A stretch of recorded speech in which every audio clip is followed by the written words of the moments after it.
Hello बच्चों, आइए देखते हैं प्रश्न। निम्नलिखित बरमंटा बट्टन का समांतर माध्य लघुत्तर विधि से ज्ञात कीजिए।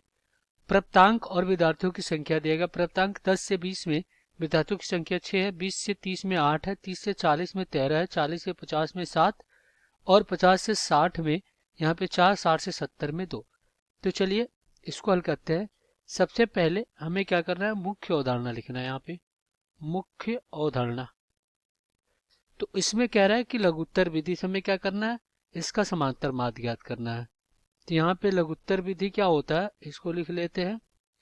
ये होता है आपका समांतर माध्य x बार बराबर f plus sigma F D और बटा में सिग्मा एफ होता है। सिग्मा एफ आई कह सकते हैं कि एफ आई होता है। ये होता है आपका।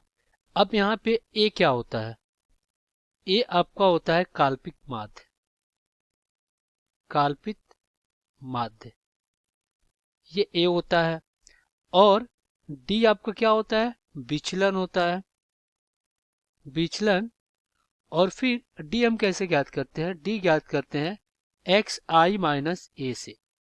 तो एक्स आई क्या होता है, ये होता है मध्यमान।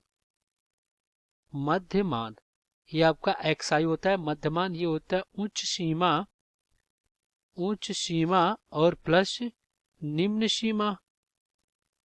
उच्च सीमा प्लस निम्न सीमा और बटा में 2। तो चलिए दिए गए प्रश्नों को हल कर लेते हैं। तो यहाँ पे प्राप्तांक दिया गया, इसको लिख लेते हैं प्राप्तांक। और फिर प्राप्तांक को क्या, विद्यार्थियों की संख्या, यहाँ पे लिख लेते हैं विद्यार्थियों की संख्या, ये होता है एफ आई। फिर हम क्या करेंगे, यहाँ पे एक्स आई निकालेंगे और फिर यहाँ पे डी निकालेंगे, ये होता है एक्स आई माइनस ए। और फिर हम क्या करते हैं, यहाँ पे एफ गुणे डी निकालेंगे, एफ आई गुणे डी।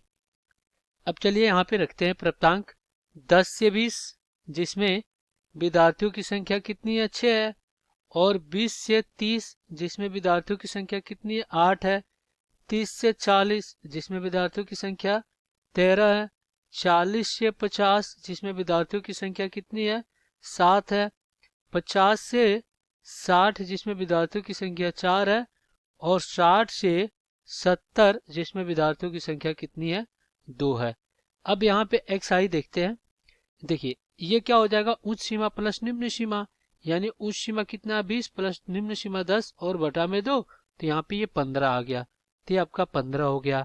यहाँ पे इन दोनों को जोड़ेंगे, 2 से भाग देंगे तो 50 में 2 से भाग देंगे 25। इन दोनों को जोड़कर 70 में 2 से भाग देंगे 35। और फिर यहाँ पे 10 के अंतराल में ये हो जाएगा 45 और ये हो जाएगा आपका 55 और ये हो जाएगा आपका 65। अब देखिए इनका गुणा अब हम क्या करते हैं, अब हमें क्या करना है, काल्पनिक माध्य मानना है। तो हम क्या, अब यहाँ पे देखिए हम क्या करते हैं, ए बीच वाली संख्या मानते हैं। तो देखिए 1 2 3, इधर से भी 1 2 3। तो इन दोनों में से कोई हमें मानना पड़ेगा। तो हम बड़े वाला मान रहे हैं, ये 45 को क्या कर रहे हैं, ए मान ले रहे हैं। तो यहाँ से डी आपका कितना आ जाएगा, यहाँ से डी देखिए 15 में से 45 जाएगा, कितना बचेगा, -30।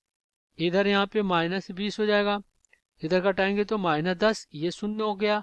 और इधर आपका कितना हो जाएगा, 10 हो जाएगा और ये 20 हो गया। अब एफ आई गुणे डी तो कितना हो जाएगा, गुणा करा लेते हैं।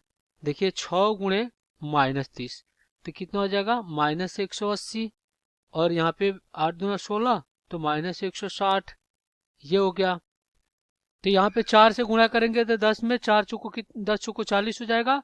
और 20 दूना कितना हो गया, 40 हो गया। यहाँ से आपका सिग्मा एफ आई और गुणे में डी, सिग्मा एफ आई गुणे में डी कितना हो गया, ये हो गया आपका। अगर इनका योग करते हैं तो कितना हो जाएगा, ये देखिए ये इनका योग करेंगे तो 0 0, यहाँ पे कितना हो जाएगा, 14 3 17 के साथ हाथ में 1 और यहाँ पे 3 1 4 यानी माइनस 470।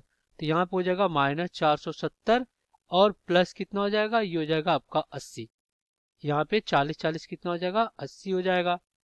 तो यहाँ से आपका कितना आ जाएगा, यहाँ पे अगर हम इसको घटाते हैं इसमें से कितना आ जाएगा, माइनस तो चिन्ह रहेगा, ये हो जाएगा 390 हो जाएगा।